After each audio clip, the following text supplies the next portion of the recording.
Ang Ginoo madahaiyo.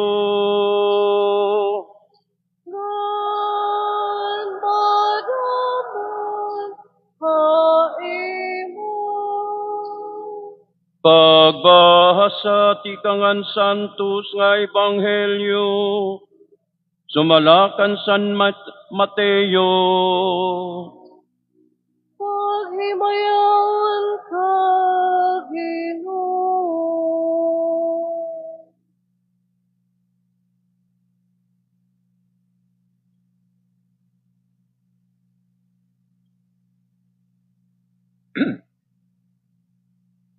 Binaya Jesus hadto nga dapit, ngan kinadto hakatunaan, irani han mga syudad han Tiro og Sidon.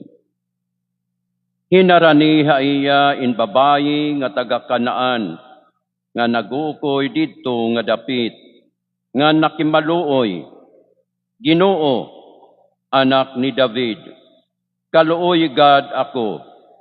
Sinasangkayan hinmaraot nga espiritu an akon anak nga babayi, ngan makuri good an iya kamutangan. Kundi waray magbaton Jesus sa iya. Di naopan iya mga tinunan nga naghangyo kan Jesus. Paiwas sa hiya. Nagsusunod-sunod hiya haaton ngan maaringa sa hiya. Niyan binaton Jesus. Ginpadara ako ngadto lahan mga nagkawawara nga karnero an katawhan an Israel. Kundi hinarani an babayi ngan hinapa hatiilan ni Jesus nga nagsiring, buligigad ako, Ginoo. Nagbaton ni Jesus, diri angay kuhaon an pagkaon han mga anak ngan ilabog ngadto han mga ayam. Binaton an babayi, matuod god an imo siring. Kunibisan ngani an mga ayam nangangaon han mga salin nga natataktak tikang han lamisa han ira agaron.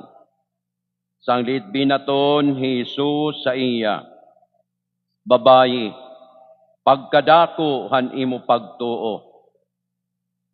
Matutumanan ka han imo pinangangaro. Ngan naupay an iya anak itungahaw nga takna. An Ebanghelyo an aton Ginoo. Pagdayawon ka, Kristo. Kristo.